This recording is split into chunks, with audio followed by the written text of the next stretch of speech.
You're up and at 'em. Tractor systems are offline. We are Beyond FM. Beyond FM. The future of broadcasting is here.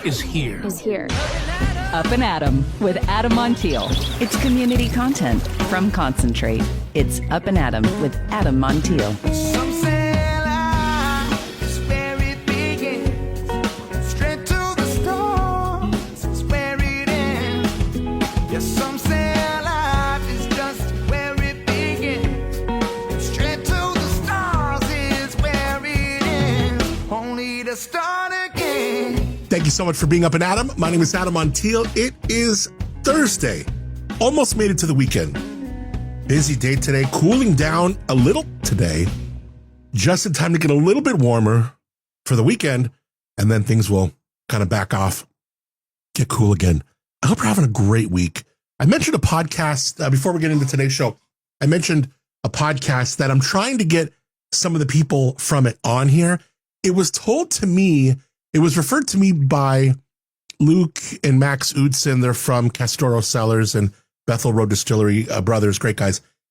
And he's like, have you heard of this podcast? It's a true crime podcast. One of those like scammer kind of things. You know, we had that Rachel cancer scam one. We talked to the guy a bunch. This one's different. This one's even, I mean, if it's possible to be more wild and more crazy, this one is. It's called Unraveled, Season 4. This podcast published in 2019. And it's still like your jaw is just dropped. And the best part about it is this podcast starts in New Zealand and it brings you right through SoCal, right into Paso, right into what I think is the Vaughn's parking lot on Broad in San Luis Obispo, right here in SLO. The woman who was scamming everybody lives here. I think she's still here. And I'm listening to this podcast after it got recommended to me. And I'm just like, even if it had no local connections, I would have been, damn, this is crazy. And, you know, you got like the Kiwi accent. It's like some like surfer Kiwi dude. So, you know, it's easy to listen to his voice. It's kind of cool. He talks to his family. His brother is the one who was affected. This girl, I'm not going to give you too much because you got to go listen to it. It's only like 6 or 7 episodes. But he goes to New Zealand. She scams, does some scamming there, goes to Hawaii, dishes out a little, shrimp scammy, and then goes to a whole other place, sprinkles on some scamatron. So it's just all over the place. And then she comes here. And do you remember that restaurant up in Paso? It was after Vinoteca, before La Cosecha in that spot. It was called Phenomenal. Remember, I used to put on the Mac and Cheese Fest. These guys were the first ones to ever win. They won the Mac and Cheese Fest year 1. It was Phenomenal, spelled with an F. The owner was a guy named Kevin Kuhn. This is not him. It's the gal who he was dating was scamming the living snot out of him. And she had been doing it like literally all over the world. Anyways, then I'm hearing this voice on the podcast and I'm like, I know that voice. Like, that's Samantha Welch. Like, just interviewed her for Restaurant Month. Like, you know, she's the GM or the vice president of something for like Blue Mango Group, which is like Luna Red, Novo. We're strong acquaintances. We don't like hang out all the time, but I know her very well. And I know that voice. And I text her. I'm like, because they changed the names of the people in the podcast, or at least a couple of them. And she elected to have her name changed. And I go, are you Sarah? I'm listening to Unraveled Season 4. Are you Sarah? She goes, yep. So she said she'd be down to talk. So interesting. This podcast, this scam gal, you got to go check it out. If you're into true crime, this one you can binge pretty easily. But I want to talk. I'd love to find her. She played chess Jedi mind tricks on you, though. Like, she's good. But I would definitely love to talk to her. Sam said she would talk. I wonder if I can get Kevin to talk. They changed his name in the podcast, but it's good. It is good. You're just like jaw drop that somebody could be so just diabolically effed up. And then the way that they catch her, that's where it's like just crazy, like passwords and getting into emails and getting the backstage of everything this gal has gotten into. It's good. I'll tell you again, it's the Unraveled podcast. There's many seasons of Unraveled. This is season 4, and every season has a name. This one's called Snowball. All right, so Unraveled, season 4, Snowball. And when you hear the guy with the, I don't want to say good day, mate, because that's Australian, and they hate. New Zealanders and Aussies hate it when you mix them up. And I get it. I don't want to do that, but there's a Kiwi, really cool podcast. All right. Okay. And then I'm going to work to get some of these folks on here because I would love to chat it up. Interesting stuff, but nevertheless, a good recommendation. Okay, cool. Let's get into today's show. There is a word we're really going to tap into. We had actor writer Strong on the show earlier this week. We've had fun. We talked to Michael Jackson yesterday, had some live performances from KB of Imua. Today, we're going to tap in to that EQ. All right, we're going into the emotional intelligence. There is a word you've probably never used to describe what you've been doing your whole life if you're a daughter. And once you hear it, you're never going to stop using it. And that is daughtering. It's the invisible labor, the mental and emotional heavy lifting, the planning and the worrying and the deep breath before you answer the phone and an even deeper breath after you hang up. And look, it's just Thursday, but Thursdays can be exhausting. Dr. Allison Alford, she is a researcher, a communications expert, and the author of Good Daughtering. And she's coming up in just a few minutes to name the things so many women have been carrying around with them without ever having the words for it. We're talking about that messy middle, the am I doing enough, the meter that might not ever quite feel like it's being met, the switch that never quite feels it's being turned off, and why the most invisible work in a family is almost always being done by an adult daughter. Let that sink in. Interesting. Fantastic conversation that's coming up in just a couple minutes. But before that, I want to tell you about my friends at the Mountain Air. we're going to have them on the show very soon. I love that they have jumped on board supporting Up and Adam, the Mountain Air in San Luis Obispo. And if you are in a place like here, like SLO, you don't last long unless you're doing something right. And the Mountain Air, they've been doing something right since 1975. Right there on Marsh Street, they've helped generations of locals get outside at all skill levels, hiking, camping, climbing, heading to the snow even. So the shop was started by a guy named Wayne Patterson. Now it's owned by Lindsay and Josh Herring, who were part of it long before they took it over, raising their family right here on the Central Coast, living it, not managing it from somewhere else. And you feel that. You certainly feel that when you walk in. It's not overwhelming. It's not transactional. It's local. People who know what you need, even if you don't quite know how to ask for it yet. And if you are headed to the snow, they've got the only full-service ski and snowboard repair and rental shop in the county. That tells you everything. Just a couple doors down, they got a sister shop called The Switchback. That's where you can buy and sell your used gear so your stuff gets another shot, gets another run. Someone else gets their try at it. And what I love about them most is this literally is what we are about and what local advertising is all about. Real business supporting real communities and keeping that connection right here at home. If you stop by, let them know, please. You let them know that you heard them on Up and Adam, and just say thank you, not just for keeping it local with who they serve, but keeping it local with the dollars that they earn, because that matters. And if you're thinking of getting some for the outside, you don't need that big 3-letter store that's on the other side of Madonna. We got the Mountain Air on Marsh, themountaineer.com. Also check out the switchback.com. The Mountain Air, San Luis Obispo. It's Up and Adam with Adam Montiel. All right, she has spent over a decade asking women to describe what they do as daughters. And what she found is that most of them couldn't.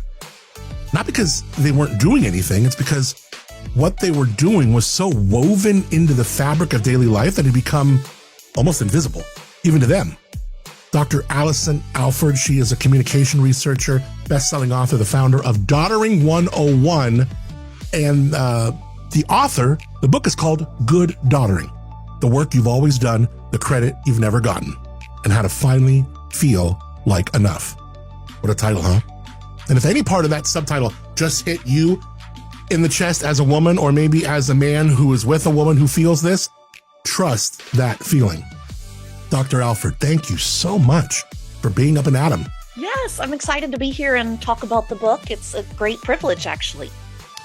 Yeah, I'm the whole idea of like daughtering, right? I mean, it's pretty, I mean, I feel like this is like a word that we needed. It's a whole thing.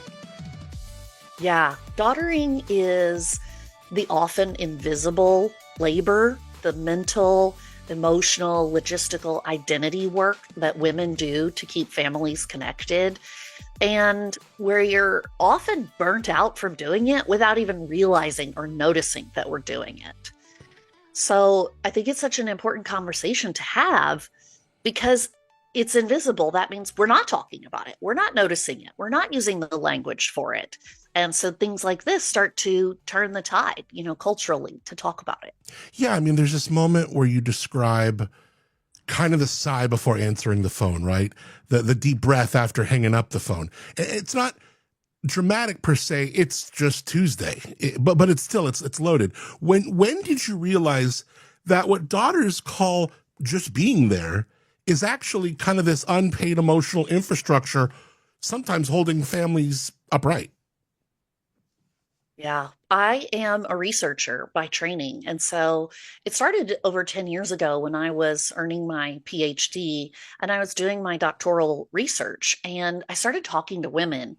And I began with a really simple question, like, what are you doing as a daughter that is meaningful in that relationship? What is it? How do you show up? And I learned from these women, first of all, that was like talking in a foreign tongue. They couldn't tell me what they were doing. They could only say, well, my mom does this, and my mom is such a good mom. She, shares with me how to do that, or she takes care of me and I want to get back to her. But they weren't actually really describing like what's happening on the phone call that you're having, or what's happening at the Thanksgiving dinner that you're going to, once a year. And so I started to tease out these little things, asking them these little small things like, well, but what about right there? What you just described in that story? I asked them for stories. And I started to notice there were many things happening in women's lives, but women didn't know how to narrate them. They didn't know how to describe their own emotional investment, their own mental, the worry, the cost of it, the resources that it takes. And so through many forms of research and gathering data, that's where I began to put a name to this active role that women play in families. You say the most common complaint from adult daughters isn't so much anger. It's kind of this quiet ache of I'm not doing enough. And it's very internal, but it's also very loud. I mean, what does that relentless meter of enoughness, where does it actually come from? Is it our parents? Is it society? Or is it something that we built inside ourselves to survive this relationship? What a smart type of question. I love that. That gives me a lot of thought, Adam. Like, how do I put this all together? I think it comes from all of those places. Ultimately, women are wandering around feeling like I'm not good enough. I need to do more. I should try harder. I should show up more. I should spend more money. I should do more vacations, or I should go visit more times a year. Or we're thinking, well, my best friend does such and such with her mom or her dad. I should probably be doing those things too. So it does have a lot of influence from the culture about sort of women just constantly being asked to perform and give more, especially in caring roles. But I would say that a lot of it does come from an internal meter that we're giving ourselves a grade about whether we've done well enough, but we never articulate what's the measurement stick? What's the rubric that we're measuring ourselves against or giving ourselves the grade for? And I think if we did that a little bit better and more articulate, we could find out, wow, I'm actually doing a lot. I am a pretty good daughter, and I deserve to feel good about myself and have a little bit of relief. So that's why I wrote the book. I want women in the first part of the book, I want women to see daughtering is so many things. many more than you may have ever calculated. And so now you're like, oh, I'm doing that. I'm doing that. I'm doing that. And then once you see it and you start talking about it, you can also start to change it so that you can avoid burnout or feeling bitter or disconnected or, overused in your family. And, while some daughters might have like toxic extremes, the book, it feels like, is really for like that messy middle, right? Like the ones who love their parents deeply, but it still feels rather complicated. Like, why is the messy middle actually sometimes even harder to navigate than a clearly broken relationship? Yeah, great point. If you're a daughter with trauma, abuse, toxic parents, then this is not what I'm talking about or for you. There's other books and professionals for you to go see, and it's really important that you do. But the people who I'm writing to are women like me. You have a family, you have people that you love, but you realize it could be better. It could be less annoying. It could be less stressful, or maybe I wouldn't feel such a burden to do so much. And that's what I call the messy middle. Often women think that there are some idealized relationships, and we know that there's some toxic relationships. But most of us are somewhere in the middle, just wanting it to be a little bit better.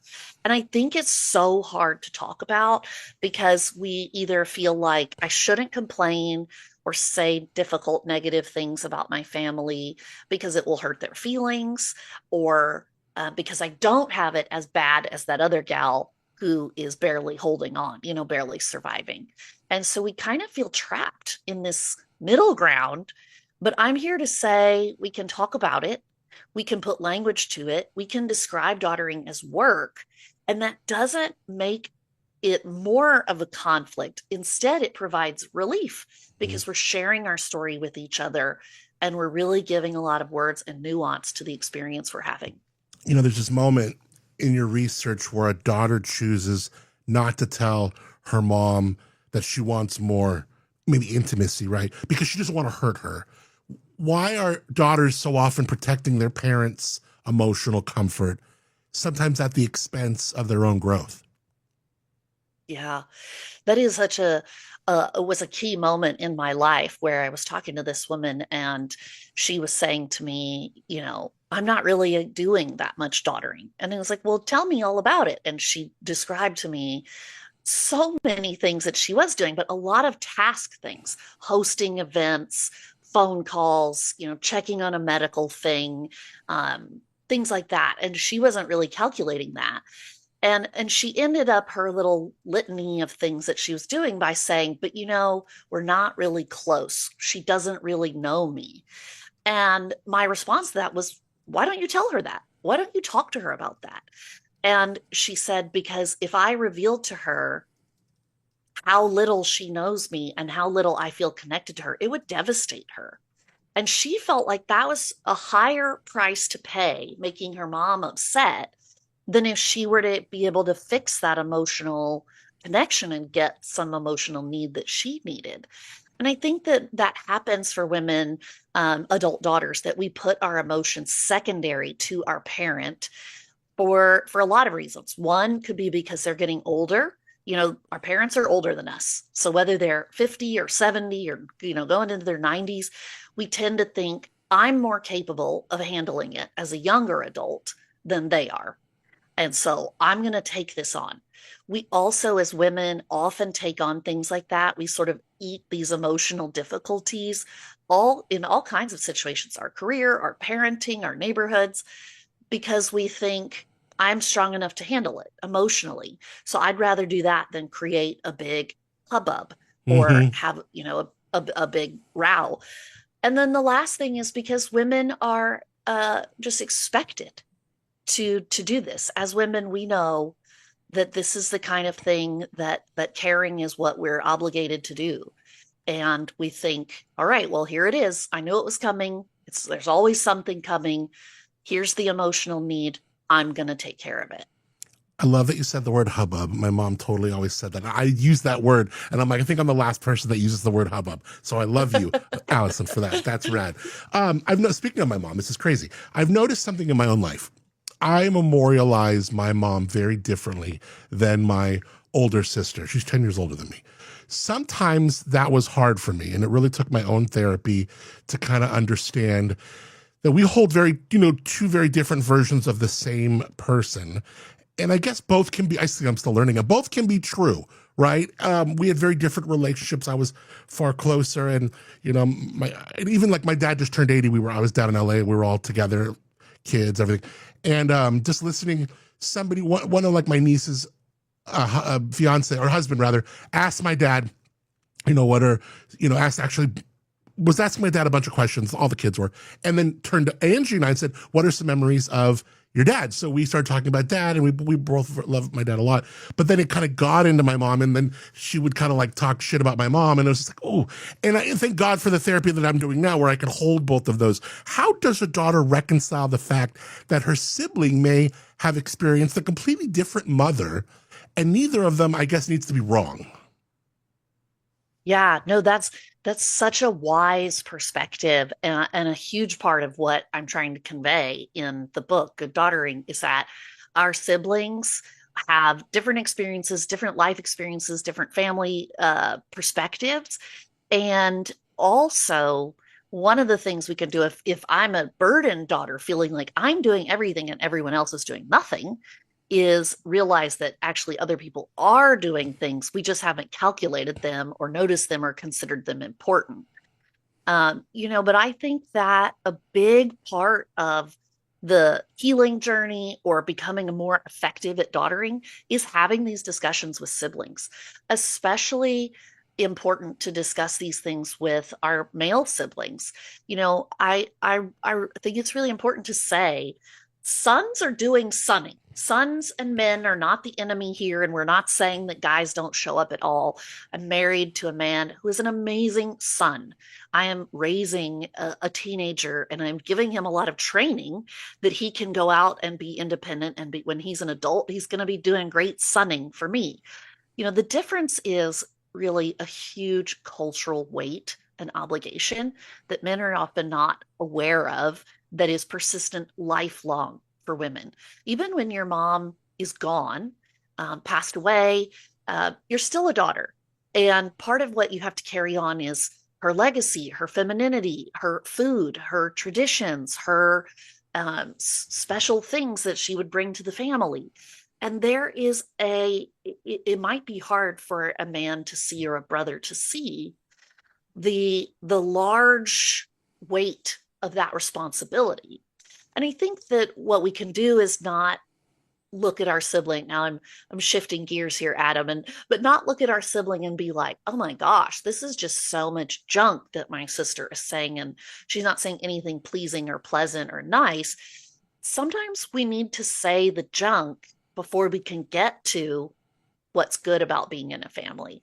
And that's part of what I try to get to in the book. By the end is the goal here of going through all the junk and the hard parts and the work and the pain points, is to get to the idea, but I love my family. I love being in a family. I'm glad I have a family to catch me. And I need to be able to reconnect with the gratitude of family life so that I can stay in it and be grateful for it. But we might have to uncover some of the junk first. What a beautifully thoughtful answer. Sometimes the hardest daughtering might not be the phone calls or the planning holidays. It's about reconciling some of these choices that your parents made when you were young, especially the ones that, shaped your sense of safety. How does an adult daughter make peace with a childhood her parents, were her parents' decisions, parents' relationships, parents' maybe instability, emotional struggles, right, left them feeling unseen, maybe secondary even? Yeah. It's all connected, right? Because our childhood is part of when we form our identity and then how we behave in adulthood. One of the things I like to let people know is I am not an expert on childhood or adolescence or family development in that critical moment. But what I can say is it was critical. It was important. That's where we learned our value, and it's where we learned what kind of daughter to be, and what was expected of us, or maybe no one told us, and we weren't trained, but we were just catching what to do and how to do it. So I think you're right on the money, Adam, that when we become an adult, we have a reframe to do. And first of all, that reframe is now I'm an adult. I do not have to stay stuck in a family pattern, but I also can't undo what was done to me, but I can reconcile it. I can discuss it. I can probe it and ask, do I want to keep that with me? Or do I want to proceed forward in my life in a different way? Because now, as an adult, what I'm talking about adult daughtering is the choices I make towards the upward generation in our intergenerational communication, to have connection, to have community, to have intimacy with my parents. And of course, that involves the network of other people. But part of having that connection with my parent may mean that I need to go through some difficult things from the past. Again, getting rid of the junk so that I can go forward. And I always recommend that if you need to, you bring in a professional to help with those conversations. Love the professional. I hear this a lot in therapy, and therapy is my favorite habit. The question becomes, okay, what is Big Adam going to do for Little Adam, right? Like the adult version of us is trying to heal what happened back there. If an adult daughter is doing that healing work herself, tending to the younger version of her, what can an adult mother do now in this stage of life to step in to the role maybe her daughter may still quietly long for? Yeah, I think what's so beautiful about adult mothers or mothers of adult daughters is that she's a daughter too, right? And so if she does her daughtering work to understand how she has felt in that subordinate role, or when she felt like she had choice or no choice, and then applies that mentality to her daughter, and is seeing the perspectives of her daughter, then that's where we can kind of come to new understanding and new places, right? So to put it in more simple terms, the mother needs to listen, learn, ask questions, and accept that journey that the daughter is on, it may be a little bit, there may be some potholes, there may be some bumps in the road, but the daughter's trying to get to something important by going through that mess, by going through the mud, trying to get to something important. And I think if the mothers can hold on through the mud instead of taking it personally, but instead thinking, what I'm hearing is part of my daughter's journey, and she's telling me about the mud she's been in, and not taking it so personally or as an attack, then together you can get through to a new place. Because when we talk about, as a daughter, when I share about my daughtering experience, the daughtering work, the daughtering burden, the goal isn't to hurt other people or tear them down or pull them apart. The goal is actually to get to a stronger, more fortified connection. And we do that by communicating, by sharing our stories, by telling about our feelings, asking the other person to see us, see what's been invisible, validate what's been invisible. And then once they've done that, we can kind of say, okay, thank you. Yeah. And now, but that process might take years. And it's only going to be better with willing, kind participants who are saying, like, I'll go through this with you. Yeah. Well, look, I would love to chat with you again. I could still think of like kind of tackling, not all parents were fully healed when they were raising kids. Some were still figuring it out themselves. So how can a daughter love a parent deeply and still acknowledge that maybe that parent wasn't capable of giving that person what they needed? Also, some daughters are, they lose a parent to chaotic or sometimes sudden traumatic loss. And how do you reconcile love with those unanswered questions? And how does losing a mom or dad, for that matter, at a formative like adult age, how does that shape the rest of your identity? But I know our time is up now. I have just thoroughly enjoyed having this really thoughtful chat with you. Hopefully we can do this again. I can get a hold of you maybe through your website or something. I would love to have another chat, Adam, because again, your questions were very thoughtful, and it sounds like you're ready for a PhD in communication studies. So I would consider that. It sounds like you'd be a great researcher, because you are a curious questioner, and that's really the place to be. Is we don't have all the answers, but if we can pose really thoughtful questions, then I think we can start to unlock things. So thank you so much for having me. Is your website a good place to get a hold of you? Yes, daughtering101.com. You can find me on Instagram, daughtering101, Substack, daughtering101. It's everywhere. I'll put all the links to the show notes too. You've been fantastic, Doctor. Thank you so much. Thank you. Some say life is where it begins. Straight to the stars is where it ends. Only to start again. All right, great chat. That's exactly the kind of conversation I didn't know I needed today. And as a man with a sister who's 10 years older, put some things into perspective. And I've been talking a lot with my therapist about my relationship with my mom who has passed versus my sister's relationship with my mom. Very different, but it's certainly interesting and grown to really respect the different ways we memorialize our mom. It's hard to even say it. It's like, she's my mom. Oh yeah, I forgot she's your mom too, So I really liked, and I was happy that I got to that Dr. Alford entertained some of those questions with that lens on me of being a brother to someone who's kind of wrapping their head and heart around his sister's relationship with his mom, because it was her mom too. So really interesting stuff. The book is called Good Daughtering. The website, Daughtering101. But heck, I'll put all that ish in the show notes for you. Okay. So not just if you're a woman, if you are a man who has a sister, you are a man who has a partner. They're women, all women. Guess what? 100% of women, last time I checked, were daughters. So, boom, there you go. Thank you so much to Dr. Allison Alford. All right, we are skating to the weekend. This is good. We are just like almost there. Going to get a little bit warmer. Going to be a beautiful weekend. Gorgeous day today. I want to thank my friends Moonshiner Collective for being up and at 'em. Original music on this show, it's called Start Again. Check it out wherever you get your music. Stream them wherever, and then go to moonshinercollective.com for more. How about Timbre Winery, giving us them Lowbrow Studios? Yeah. Check out Josh and Chiasa's beautiful winery, Timbre, Timbre. Taste them wines in the village of Arroyo Grande. Incredible wines, good people, just great people, love them. And I thank them very much for giving us the Timbre Lowbrow Studios. Also, most important, thank you for you. You look great, by the way, today. I will tell you that. Thank you for connecting here, for making this community just that much better by you being part of it. It means so, so much. Thanks for helping others discover what we're doing here by sharing this, rating, reviewing, subscribing to the podcast, even taking a moment if you're on Apple Podcasts to write that review. Give her 5 stars, baby. Yeah. Thank you. Thank you. Till tomorrow, when it will be Friday. I'm Adam Montiel. Thank you again for being up and at 'em. Some say life is where it begins. Straight to the stars is where it ends. Only to start again.